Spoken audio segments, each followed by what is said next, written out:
Alors, Alain Gralpoix, vous êtes vice-président du Conseil régional des Pays de la Loire.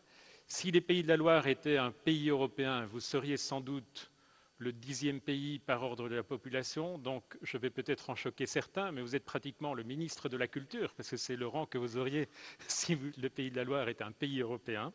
Alors le Conseil régional des Pays de la Loire apporte lui également son soutien à de nombreuses initiatives, travaille également les métiers, soutient les métiers. Vous êtes entre la ville, le département, vous êtes la charnière avec l'État. Je vous donne la parole. Merci. Madame la vice-présidente du Conseil général de Loire-Atlantique, monsieur le maire de Nantes, monsieur le directeur. 10 ans. Voilà déjà 10 ans, monsieur le directeur, que vous avez fondé les Biennales internationales du spectacle. Permettez-moi tout d'abord de saluer votre travail ainsi que celui de votre équipe. De saluer aussi la coopération territoriale qui unit nos collectivités, avec l'État aussi, pour que ce projet puisse exister.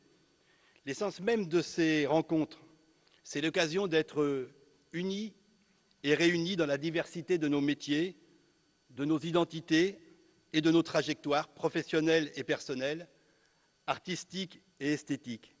Les BIS, c'est une prise de recul utile et nécessaire. C'est le temps, durant 2 jours, pour se demander collectivement comment réagir quand la crise du collectif, du regard de l'autre, semble s'accentuer. Quelles attitudes et quels choix politiques face à des expressions qui s'éloignent des valeurs républicaines? Comment continuer à agir alors que les finances publiques semblent s'asphyxier? Quelles alternatives lorsque des logiques économiques, voire gestionnaires, semblent devoir uniquement s'imposer? Comment repenser nos interventions dans un contexte marqué par les effets croissants de la mondialisation, dont le risque peut être d'appauvrir les moyens de diffusion, et à l'inverse, comment les repenser dans un contexte marqué par l'individualisation de des pratiques? Cette nouvelle édition des BIS s'inscrit, cela a été dit, sur une toile de fond où se mêlent difficultés économiques et difficultés sociales, tensions identitaires, tensions financières, scepticisme, velléité de repli sur soi, montée des extrêmes. Face à ces nombreux défis, les uns et les autres, nous y apportons des réponses politiques. Le débat sur leur pertinence est indispensable. Dans tous les cas, la confrontation est nécessaire. Elle doit nous permettre, je l'espère, d'avancer. Et dans ce débat, j'en suis convaincu, la culture doit y occuper toute sa place. Elle est, me semble-t-il, un des moyens privilégiés pour y faire face. Nous sommes sans doute à un moment où le vieux monde s'écroule et où le nouveau n'est pas encore visible. La réponse aux questions qui nous bousculent pourrait tenir en peu de mots: saisir la complexité de la situation, affirmer une volonté et se renouveler.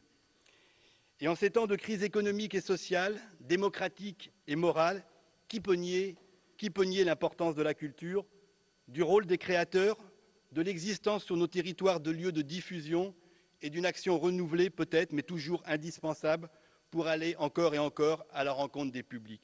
Qui peut douter du rôle de notre militantisme culturel commun et du rôle que nous, collectivités territoriales, à vos côtés, nous avons à jouer pour maintenir la qualité de vie, l'épanouissement, l'éducation et l'innovation sur nos territoires, le lien social, mais aussi l'emploi.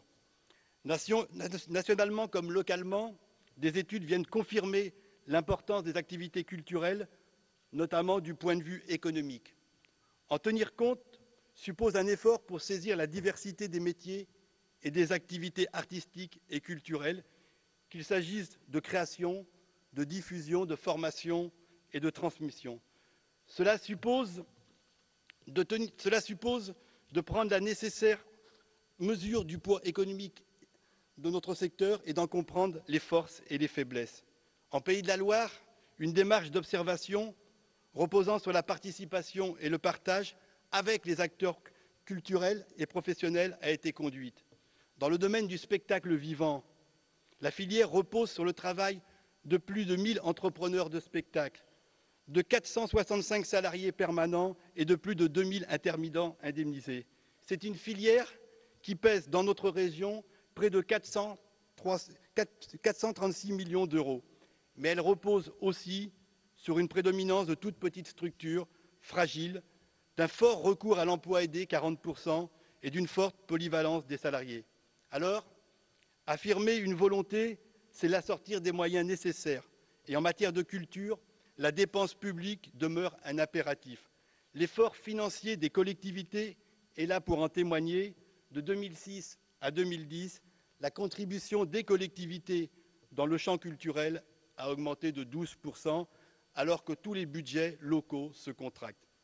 Affirmer une volonté, c'est ne pas céder à une critique simpliste de l'impôt et de la dépense publique. Le bilan de la décentralisation démontre que cet investissement local considérable est bien plus souvent le fait d'interventions complémentaires et cohérentes que de quelques doublons et quelques gâchis que ce soit. Voilà pourquoi, pour qu'il y ait une action réelle et efficace des pouvoirs locaux, il faut qu'ils disposent de la possibilité de lever l'impôt. Aujourd'hui, les régions ne disposent plus que de 9% d'autonomie fiscale. Nous ne pouvons pas nous en satisfaire. Voilà pourquoi, pour qu'il y ait un engagement durable, les collectivités ne peuvent se trouver à pallier des désengagements de l'État qui demeurent un point de consolidation incontournable de l'action publique pour la culture. Voilà pourquoi, pour que la culture demeure une réalité sur nos territoires, il ne peut y avoir en aucun cas de remise en cause de la clause de compétence générale. Voilà pourquoi, enfin, il ne faut pas opposer clarification des interventions et coopération en fonction de leur échelle, des particularités de leur territoire. Certaines collectivités doivent pouvoir être reconnues comme chefs de file sur certaines compétences, à condition bien sûr d'agir collectivement avec les autres. Voilà pourquoi, enfin, j'ai la conviction que la construction de nouvelles politiques culturelles ne peut se faire sans un dialogue entre les acteurs culturels, les professionnels, l'État et nos collectivités. Oui, nous portons la responsabilité partagée d'imaginer des réponses nouvelles, avec une vision à long terme, avec le souhait de dégager des valeurs et des préférences collectives en interrogeant les acteurs et les citoyens. Dans cette région, nous avons fait le choix d'expérimenter une nouvelle forme de gouvernance des politiques culturelles. Nous avons fait le choix de constituer une conférence régionale consultative de la culture, instance où sont représentés tous les métiers de la culture. Nous avons fait aussi le choix de réunir tous les niveaux de collectivités dans un conseil des territoires en partenariat avec la DRAC. Au sein de ces instances, nous travaillons à établir un diagnostic, à définir des priorités sur l'économie, l'emploi ou la formation, ou par secteur sur les questions de création et de diffusion notamment, et y compris à redéfinir les indicateurs de richesse pour mieux légitimer les activités comme la culture dans la vie culturelle. Cette démarche aboutira à l'adoption d'un texte d'orientation partagée en 2014 qui sera un pacte, une boîte à outils où les pouvoirs locaux pourront librement s'engager pour agir en cohérence avec les attentes des acteurs et en coopération et complémentarité entre collectivités et État. Innover, c'est aussi réfléchir à de nouveaux modèles de financement de la production et de l'emploi artistique, à des croisements entre politique culturelle et économique, à l'accompagnement de nouveaux modes de production comme les coopératives ou les groupements d'employeurs, à la prise en compte de la diffusion à toutes les échelles pour accompagner toutes les formes d'expression, des plus émergentes aux plus confirmées. C'est d'ailleurs ici, en 2008, qu'est née l'idée d'un dispositif d'aide à l'emploi culturel dans les cafés culture. C'est ici aussi que s'est constituée la plateforme nationale des cafés culture. Ce dispositif verra le jour, enfin cette année, je l'espère, car au-delà des questions de réglementation, nous avons expérimenté dans cette région ce fonds d'aide à l'emploi artistique. Le bilan en est que plus positif. Parallèlement à ce travail, nous avons mené des discussions, des négociations avec les organisations syndicales et professionnelles, et je salue Marc Slipper ici présent qui a largement contribué, et bien sûr avec le ministère de la Culture. Aujourd'hui, nous sommes tous prêts à envisager la mise en place de ce dispositif.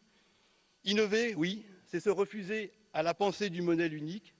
Innover, c'est savoir tenir compte de la capacité de créativité et d'innovation déjà présente, c'est savoir l'accompagner.